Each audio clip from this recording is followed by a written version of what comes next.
গরমের মধ্যে বন্ধুরা একবার খেলে বারবার খেতে ইচ্ছে যাবে। এই রেসিপিটা একবার দেখে নিন বন্ধুরা। এই যে ফ্রিজে কতখানি দুধ ছিল, তো দুধ জমে বন্ধুরা দই হয়ে গিয়েছে। কারেন্ট ছিল না রাত্রিবেলা, পুরো রাত্রে বৃষ্টি হয়েছিল, তো তাই এদিকে আমি গোটা জিরে বন্ধুরা এই যে রোস্ট করে নিয়েছি খালি কড়াইয়ের মধ্যে, আর কুটেও নিয়েছি। আর দইয়ের মধ্যে বন্ধুরা ঠান্ডা জল মিশিয়ে নিয়েছি, আর মিশিয়ে নিয়ে ভালো করে এই যে একটা ঘুটনির সাইজে আমি ঘুটে নেব।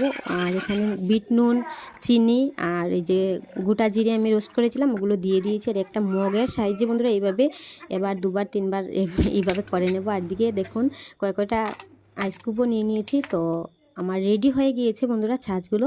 তো এখন আইস কিউব দিয়ে সার্ভ করে নেব। তো ঘরে বন্ধুরা আপনারা এইভাবে একবার ট্রাই করে দেখবেন, দই দিয়ে, টক দই দিয়ে বা মিষ্টি দই দিয়েও হয়।